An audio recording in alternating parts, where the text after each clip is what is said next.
facing down a threat to decency and humanity. What is at stake is more than one small country. It is a big idea, a new world order. And the people must rally against the New World Order now. We just want to let you know the New World Order has no legitimacy, and that we as a people are not afraid, and we are waking up to the robber barons and the big banksters who are looting this economy with the Federal Reserve. What happens is that their plan, well, what was his plan? His plan was to essentially replace all existing religions and governments in the world with a one world order governed by the Illuminati. This is probably going to be my most ambitious video yet. So ambitious, in fact, that this whole project is going to be split up into 2 videos. As you can clearly see by my intense research that I'm doing, this video has a lot of information. Also, I haven't seen a lot of videos on YouTube on this specific conspiracy, so I sensed a golden opportunity to make a video on this specific conspiracy. And the conspiracy I'm going to be making the video on is the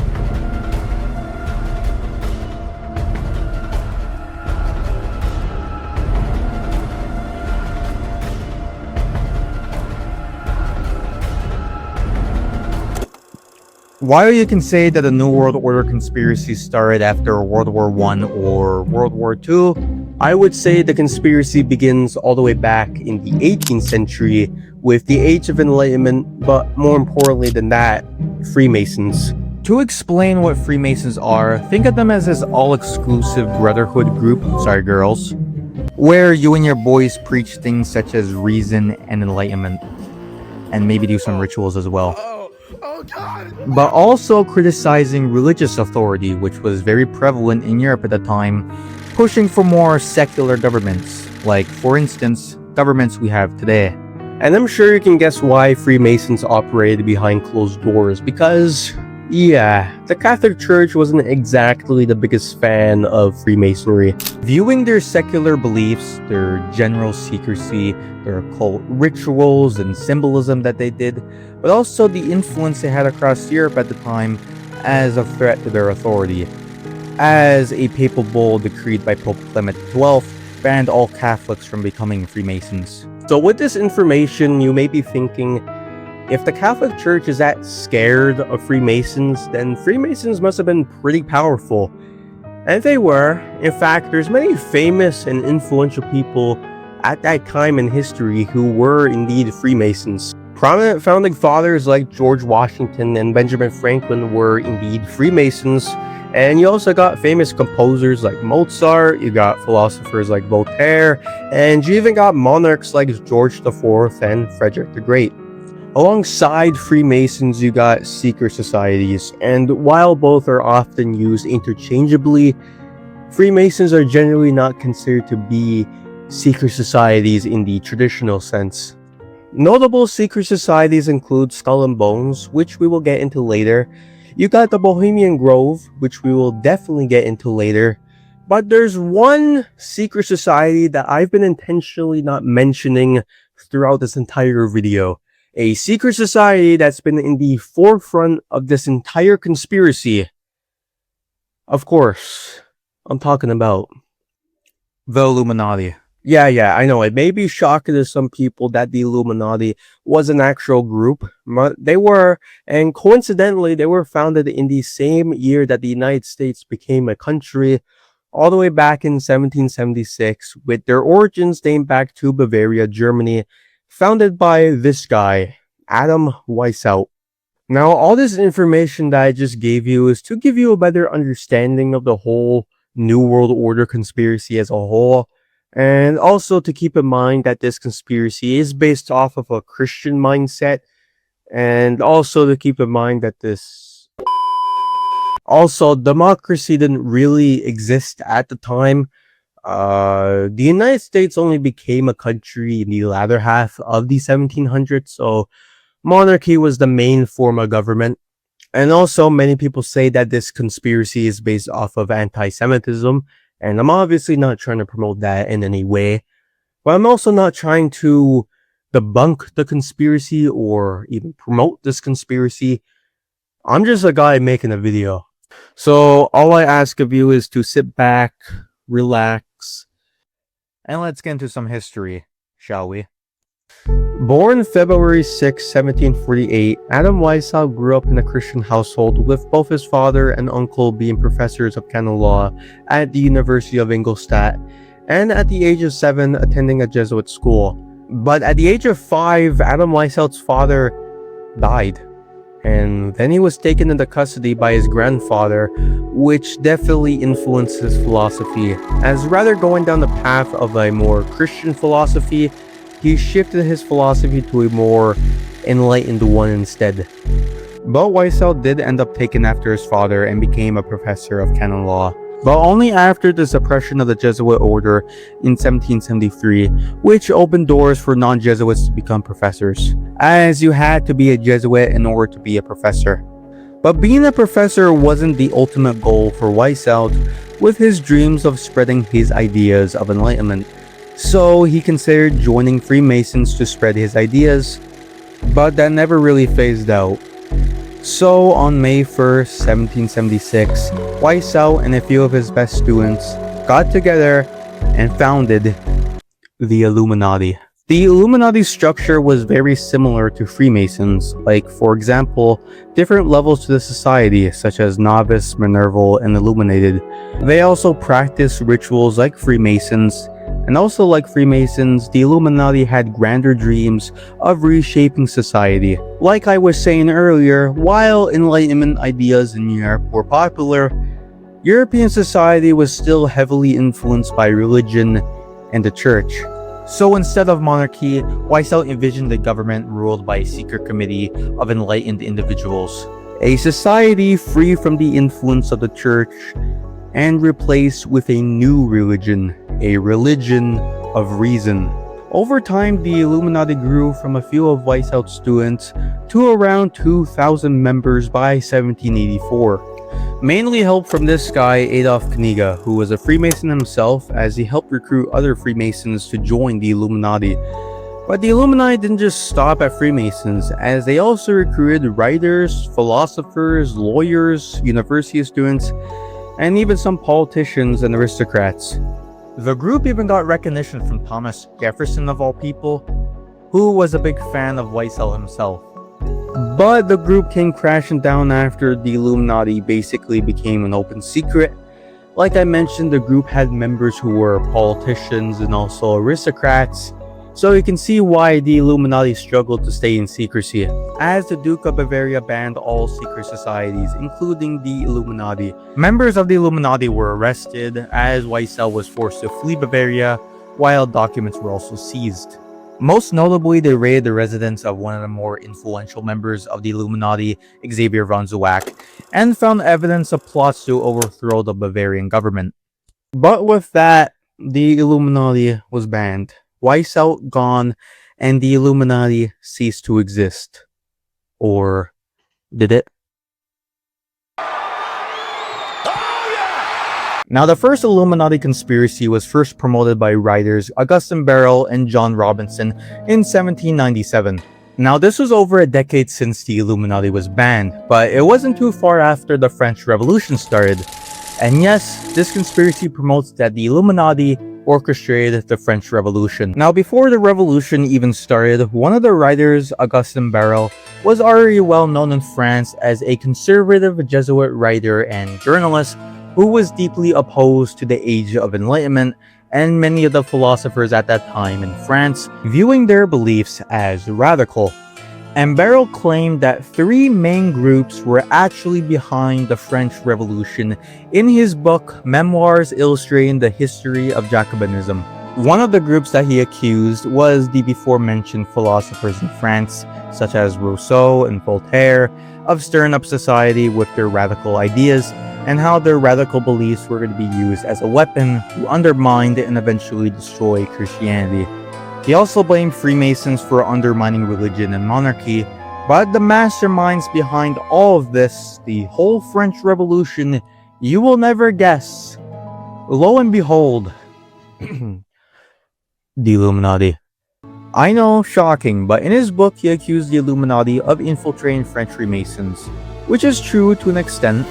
No evidence in France, but in Bavaria, yes, with the goal of not only overthrowing the French monarchy, but monarchy across the world. And while the group disbanded before the French Revolution began, Barrow believes that the Illuminati's radical ideas were carried out to France by members of the former Illuminati to carry on the legacy and mission of the Illuminati. But putting aside the conspiracy for just 1 second, you can argue that the Jacobins' goals in France are very similar, if not identical, to the goals of the Illuminati. Both were big fans and were influenced by the French Enlightenment. Both wanted to spread enlightened ideas across Europe. Both had members who were Freemasons. They both opposed monarchy, religion, and once the Jacobins overthrew the French government and took power in France, they not only banned Christianity in France, they replaced it with an entirely new religion, the Religion of Reason, officially the Cult of Reason. Sound familiar? But to move away from the Illuminati, Freemasons also were catching stray as well. Like I mentioned in Augustin Barrow's book, he accused Freemasons of influencing the French Revolution, but also in John Robinson's book as well, as he accused the Illuminati of influencing Masonic chapters. But during the 19th century, anti-Masonic sentiment started to grow even more, especially in the United States. Of course, there were already conspiracies and accusations that Freemasons were devil worshippers with their occult symbolism and rituals, but there was a genuine fear among the American public that Freemasons were starting to infiltrate the US government, as there were a few US presidents at this time who were Freemasons, such as James Madison, Andrew Jackson, James Polk, among others who were indeed Freemasons. But the final turning point was in 1826, involving a man by the name of William Morgan. Morgan was of the residence of Batavia, New York. Now Morgan was an anti-Mason himself and was in the process of writing a book exposing the Freemasons for their dark secrets, mainly exposing the specific rituals for the different types of degrees in Freemasonry and exposing the Oath of Loyalty and how the punishments could result in a severe, if not fatal, consequence for betrayal. The reason why he wanted to expose Freemasonry is out of revenge for being excluded for a higher chapter of Freemasonry. But anyways, while there were attempts by Freemasons to stop Morgan from publishing, including setting a fire at his print shop, Morgan would eventually get arrested for trumped up charges. Weirdly, Morgan would be bailed out of prison by an unknown group of people and eventually get kidnapped, never to be seen again, presumably murdered. As a result of the disappearance of William Morgan, the Anti-Masonic Party was formed, and Morgan basically becoming a martyr for that political party. The party even got support from former President John Quincy Adams, and they even had a presidential candidate by the name of William Wirt, who ironically was a Freemason, but we don't need to talk about that. But anyways, anti-Masonic sentiment remained a powerful political force in the United States throughout the 1800s. Let's shift over to Europe now, as they just got done with the Napoleonic Wars. Britain spent millions of dollars for the war effort, which must have took a toll on the British economy, right? Well, not as much as you may think, because throughout the Napoleonic Wars, Britain had a very powerful and useful ally. Now, let me introduce you to the new antagonist in this whole New World Order conspiracy. To explain the Rothschilds, they were founded in the late 18th century by Mayer Rothschild, establishing his international bacon family in Frankfurt, sending his sons across Europe to eventually become one of the most powerful families in history, building their wealth through banking, investing in industry, and acting as lenders to foreign governments across Europe.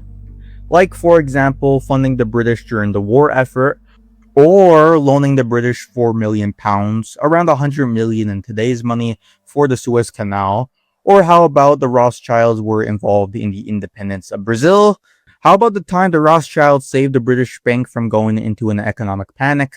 Or, and I promise this is the last one, how about from 1895 to 1907, the Rothschilds loaned around $450 million, which in today's money is around $50 billion to European governments. What I'm trying to get at is these guys are pretty powerful. And also, maybe or maybe not warranted, these guys were of the epicenter of conspiracy theory. The first conspiracy of the Rothschilds family dates back to 1846, tracing back to a political pamphlet during the time, accusing the Rothschilds of having prior knowledge to Napoleon's defeat during the Battle of Waterloo, while also manipulating the British stock market as well. This eventually branched into a larger conspiracy that the Rothschilds were secretly involved in other major conflicts, such as World War I and World War II, funding both sides of the conflict for their own mutual interest. The Rothschilds were also involved in conspiracies relating to Israel. I understand this subject and topic is pretty touchy for some people, so please try to understand. This video is not serious whatsoever. I'm just a guy making a video on a specific conspiracy, so please don't get mad. Please. Now, Zionism was a very powerful nationalist and political movement in the late 19th century and going into the 20th century, especially in Britain.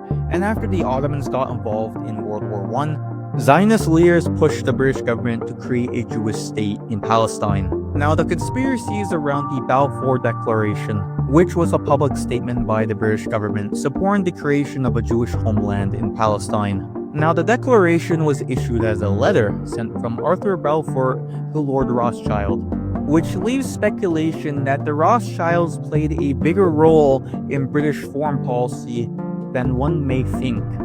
But probably the main conspiracy everyone associates the Rothschilds with is how they secretly control the global financial system, and how they nearly control all central banks in the world, including the Federal Reserve. Furthermore, the conspiracy claims that the Rothschilds influenced many of the major economic booms and crashes in history, like, for example, the Great Depression. Now, to be honest, I couldn't find a lot of information on the Rothschilds controlling nearly all central banks. Plus, I've been working on this video for nearly 2 months. There's really only 2 sources, though there's not a lot of credibility to them compared to the Balfour Declaration. One source is the before-mentioned pamphlet in 1846. The other is a text called The Protocols of the Elders of Zion, which pushes similar narratives of Jewish elites planning to take over the world. And also with the Federal Reserve, there's not really any connection to the Rothschilds. But wait, don't go, cause the creation of the Federal Reserve you might want to listen to. Now, going to the early 20th century, America never had a central bank. This was becoming a problem after numerous economic depressions, most notably the Panic of 1907. So Congress enacted the Eldridge Freeland Act, which helped create the National Monetary Commission, which was created to study banking across Europe, where countries already had a central banking system. Now, where the conspiracy comes in is in 1910, where some of the most powerful men in America at the time secretly got together on a small island off the coast of Georgia, which helped create the Federal Reserve. Some of these men include Nelson Eldridge, of course his name appears on the Eldridge Freeland Act, but also U.S. Senator and Chairman of the National Monetary Commission. J.P. Morgan, another attendee. I'm sure you heard that name before. Sticking to J.P. Morgan, you got Henry Davidson, who was a senior partner of the company, Paul Warburg, who came from another powerful banking family. So yeah, these guys, pretty big deal. But in my soul, in my heart, I can't ignore the fact that some of the most powerful men in America secretly got together on an all-exclusive island without the public's knowledge. Definitely raises some red flags. Now, I'm not saying that they did anything on that island. Of course, there's no evidence that they did anything on that island. Or maybe it just got redacted. But anyways, that's besides the point. The point being is, how are the Rothschilds connected to all of this? And like I said, there's not really a connection. The only connection I really got is from Paul Warburg, who, like I mentioned, was part of a very similar powerful banking family. But who knows? Maybe the Rothschilds were on that island. Of course, there's no evidence of them being on that island. But there's no evidence of Trump being on Epstein's island. Wink, wink. Although there is one person who was on that island that I didn't mention. And if you know anything about conspiracy theory, this name might ring a bell to you.